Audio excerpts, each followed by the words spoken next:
বাংলাদেশ ইসলামী ছাত্র শিবির, বাংলাদেশ জামাত ইসলামী, আমরা আমাদের জননেতৃবৃন্দের ফাঁসি হয়েছে।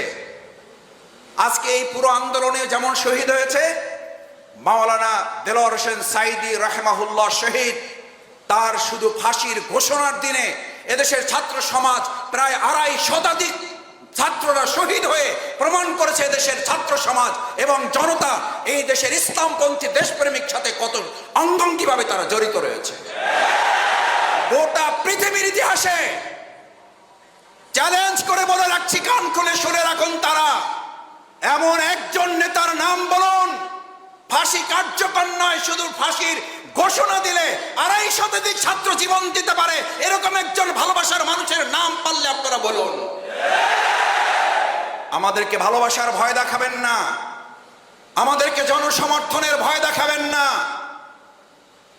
বাংলাদেশ জামাত ইসলামী, ইসলামী ছাত্র শিবির এদেশের জনগণের ভালোবাসার জনসমর্থন না থাকলে আপনারাই স্বীকার করবেন, এদেশের জনগণ স্বীকার করে, বাংলাদেশ জামাত ইসলামী, ইসলামী ছাত্র শিবিরের পরে যে স্টিম রোলার চালানো হয়েছে, এটা যদি অন্য একটা সংগঠনের উপরে চালানো হতো তাহলে চোখে তো দূরের কথা, মাইক্রোস্কোপ দূরবীন দিয়েও এরকম একজন সমর্থককেও তাদের খুঁজে বের করা যেত না।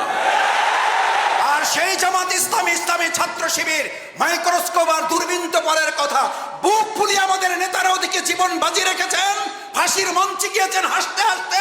রাজপথে আমরা একাধিকবার জেল থেকে বের হয়ে আবার রাজপথে মিছিল করে জনগণের পাশে ছিলাম।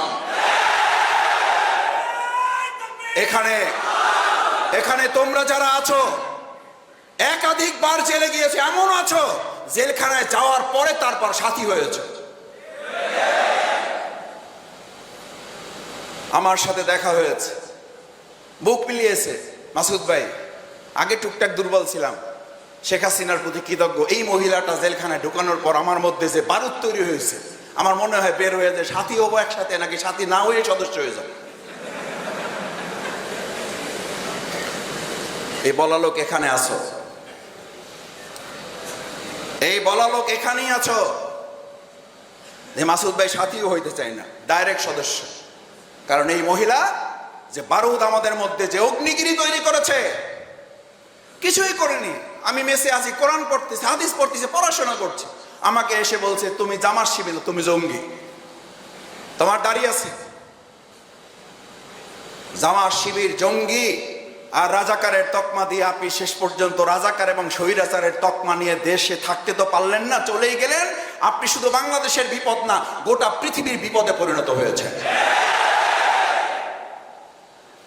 আপনি আমাদেরকে ঘর ছাড়া করতে চেয়েছিলেন, এখন আপনার পরিবারের সদস্যরা আপনারা নিয়ে দুশ্চিন্তায় আছে, আপনি যেন তাদের ঘরে গিয়ে আবার না ওঠেন।